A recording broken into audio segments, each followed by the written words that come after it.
Hello dear student. आज का पटवार का एग्ज़ाम कैसा हुआ आपका? आई होप कि आपका एग्ज़ाम अच्छा हुआ। इंग्लिश के जो 10% आए उनकी हम बात कर रहे हैं, ठीक है। देखिए स्टूडेंट, पैसेज पढ़ने के बाद में देखो how to solve the passage. Passage को सोल्व करने के लिए पहले हमें क्वेश्चंस को पढ़ना होगा। पहला प्रश्न है, देख, the passage is about. Passage किसके बारे में? The passage is about, passage किसके बारे में? पहला ऑप्शन है what we can learn from the routines of genius, ठीक है। दूसरा हाउ टू प्रैक्टिस वॉकिंग, और तीसरा है वॉकिंग एवरी डे, और चौथा ऑप्शन है the life of A genius. देखिए इसमें देखो कि पैसेज किस बारे में। पहले बात हो रही है a private workplace. A private workplace always helps. John Astin asked that a certain squeaky hinge should never be oiled so that she always had a warning whenever someone was approaching the room wherever she wrote. अब पहला जो है ना paragraph उसके बारे में है कि सबको एक प्राइवेट वर्क प्लेस चाहिए स्टडी करने के लिए, फोकस रहने के लिए, ठीक है। अगर देखो दूसरा, अगर हम बात करें कि एक कोई राइटर थे जिसने क्या किया, एक प्राइवेट सीक्रेट ऑफिस ले लिया था, उसका एड्रेस सिर्फ उसकी वाइफ को ही पता था, ठीक है, कि वो कहाँ से वर्क करता है, ठीक है।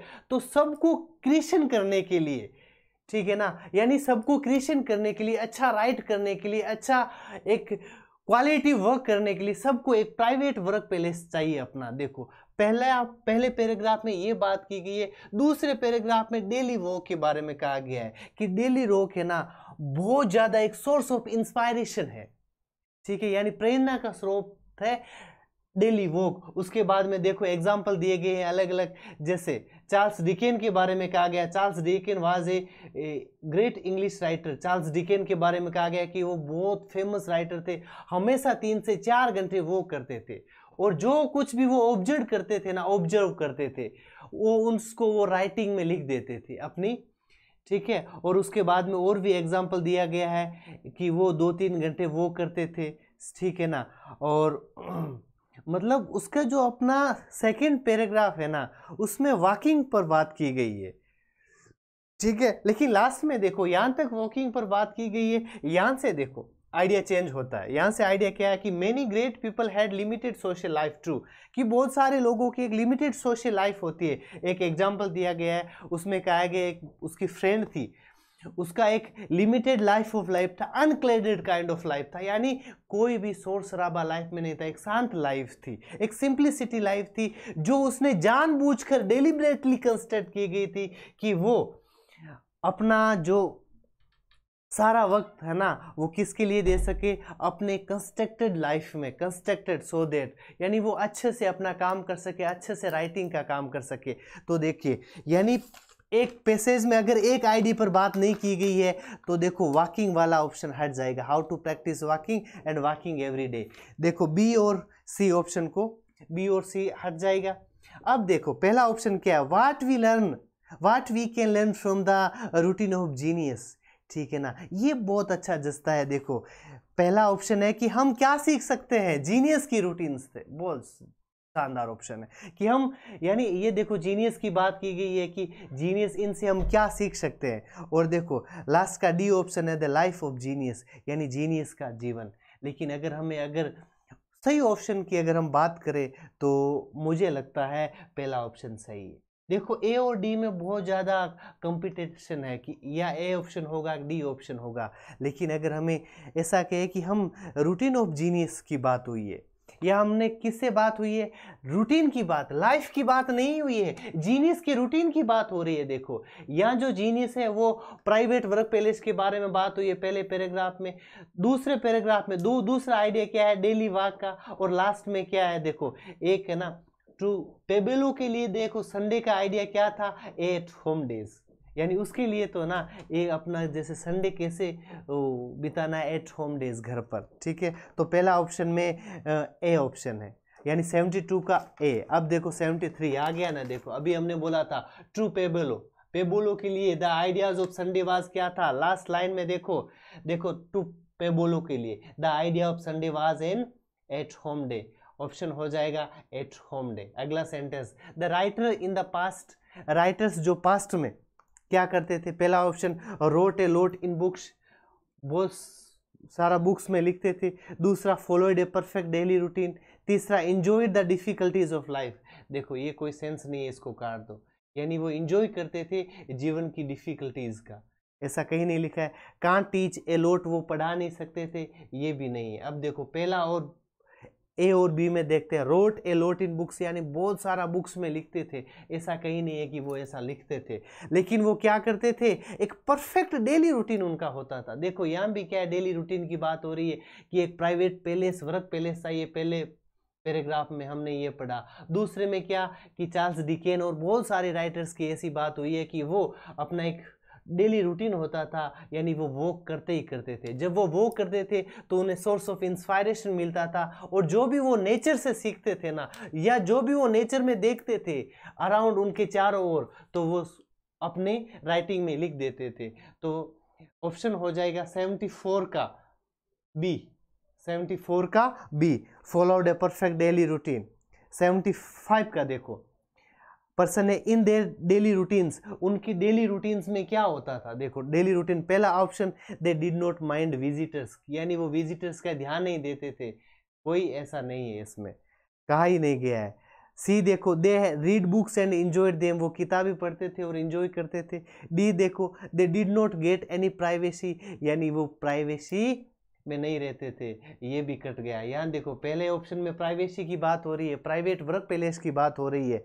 अब देखो 75 में, दे had unique life style, very good, they had unique life style, उनकी एक यूनिक अनोखी लाइफ स्टाइल थी। देखो यहाँ भी लाइफ स्टाइल के बारे में बात हो रही है, यानी प्राइवेट वर्क पैलेस में। यह एक एग्जाम्पल दिया है कि एक राइटर जॉन एस्टेन का दरवाजा भी था, उसने कभी ऑयल नहीं कराया था, क्योंकि जब कभी भी कोई आता था ना तो उसे पता लग जाता था कि कोई आ रहा है। उसके बाद में देखो यहाँ भी यूनिक लाइफ स्टाइल की बात हो रही है, और यहाँ भी यूनिक लाइफ स्टाइल की बात हो रही है। Daily routine, unique life space, unique life style की बात हो रही है। तो 75 का हमारा हो जाएगा B, they had unique life style. 76 का देखो, some artist resort to walking as it was, कुछ आर्टिस्ट है ना वॉकिंग करते थे, यानी उसका दृढ़ निश्चय था, दृढ़ थे कि उनको वॉकिंग करना है। क्यों करते थे, देखो वॉकिंग करना, देखो यहाँ लिखा है कि daily walk has always been source of inspiration, उनके लिए एक इंस्पायरेशन था। यानी देखो आगे लिखा है कि जो चार्ल्स डिकेन थे ना, चार्ल्स डिकेन जो कुछ भी वो वॉकिंग में अपने नेचर में 3-4 घंटे की अगर वॉकिंग में जो कुछ भी वो देखते थे वो लिख देते थे, अपनी राइटिंग में लिख देते थे। तो हमारा ऑप्शन होगा ए क्रिएटिव इंस्पायरेशन। उनके लिए क्या होता था, सम आर्टिस्ट के लिए वॉकिंग करना रिजोर्टेड था। क्यों, क्योंकि उनको देखो एन एक्सरसाइज, बी ऑप्शन गलत है। Helpful in interact with others, दूसरों से इंटरेक्ट करना, ये भी कोई मतलब नहीं है। Essential for improving their health, नहीं, हेल्थ इंप्रूविंग की कोई बात नहीं है यहाँ पर। बात और बात सिर्फ क्रिएटिव और इंस्पायरेशन की हो रही है, ठीक है। तो क्रिएटिव इंस्पायरेशन 76 का सी, 76 का सी एक क्रिएटिव इंस्पायरेशन। 77 का देखो, give antonyms of dilettante, antonyms of dilettante. देखिए स्टूडेंट, डिलेटेंट जो कई बार ऐसा ऑप्शन होता है डियर स्टूडेंट, जो ऑप्शन में जो वर्ड बड़ा है ना वो हमारा आंसर हो सकता है। देखो डिलेटेंट में हमने प्रोफेशनल लगा दिया, देखते हैं ये आंसर होता है कि नहीं होता, ठीक है ना। डिलेटेंट का मतलब होता है कोई शौकीन, ठीक है। तो इसका एंटोनिम्स उल्टा पूछा है, रैपिड यानी तेज मतलब नहीं, टाइडी यानी साफ सुथरा मतलब नहीं, स्टूपिड, स्टूपिड, स्टूपिड यानी मूर्ख मतलब नहीं है, तो प्रोफेशनल हो जाएगा। तो डिलेटेंट का एंटोनिम्स क्या हो जाएगा, प्रोफेशनल। प्रोफेशनल, प्रोफेशनल का एंटोनिम्स होगा डिलेटेंट, ठीक है। अगला सेंटेंस, अगला वाक्य 70N ईडियम पूछा गया, मैन ऑफ स्ट्रा। स्ट्रा क्या होता है, स्ट्रा मतलब जब धान निकालने के बाद में जो फूस बचता है ना उसको स्ट्रा कहते हैं, स्ट्रा। तो एक मैन ऑफ स्ट्रा यानी एक स्ट्रा के जैसा आदमी कैसा होगा बताओ, जिसका कोई no substance, a man of no substance, जिसका कोई वजूद ही नहीं होगा, जिसकी कोई वैल्यू नहीं है। स्ट्रा की कोई वैल्यू नहीं होती है ना। आप अगर मारवाड़ी में बोला तो डोका और, यानी बाजी काटने के बाद में जगह डोका वैन स्ट्रा फूस और वन स्ट्रा गए। तो देखो ए मैन ऑफ स्ट्रा क्या हो जाएगा, a man of no substance, जिसकी कोई वैल्यू नहीं है। एरर, कौन से में एरर है, देखो बहुत अच्छा सेंटेंस है। My loan, my loan, loan यानी मेरा मैदान। विच रिलेटिव प्रोनाउन आया है, विच इज। देखो रिलेटिव प्रोनाउन में अगर एरर होता है ना तो मोस्टली होता है कि वर्ब में पूछा जाता है, वर्ब में। देखो ये विच किसके लिए आया है, पहले वाले नाउन के लिए, लोन के लिए आया है, ठीक है ना। देखो माई लोन विच यानी जो, विच यानी जो, मेरा मैदान जो, इज ये है ना, विच किसके लिए आया है, लोन, माई लोन सिंगुलर है तो वर्ब इज बिल्कुल सही है। इसके बाद में वो ओवर ग्राउंड है, मेरा लोन है ना विच इज ओवर ग्राउंड है, मतलब मेरा जो मैदान है वो घास फूस से एकदम भरा हुआ है, ओवर ग्राउंड है।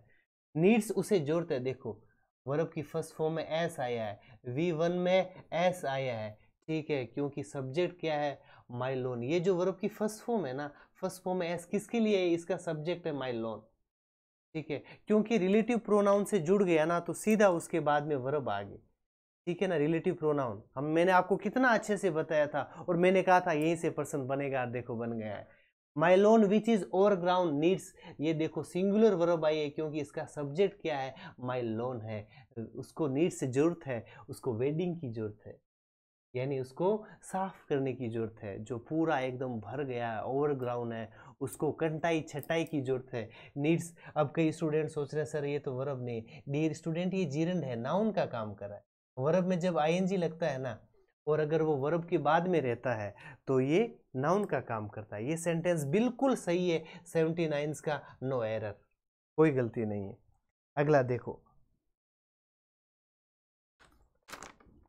80 नंबर, ये मैंने बताया था, मैंने कहा था ये पर्सन बनेगा। फेवरेट क्वेश्चन है, चाहे एसएससी का दे रहे हो, चाहे आप किसी का भी अगर एग्जाम देते हो ना, ये पर्सन तो फेवरेट पूछा ही जाता है, ठीक है। देखो no sooner, no sooner, no sooner, no sooner के बाद में हेल्पिंग वर्ब पहले आई है, डिड आ गया, और डिड के बाद में वर्ब की फर्स्ट फॉर्म है, यानी इसमें कोई गलती नहीं है।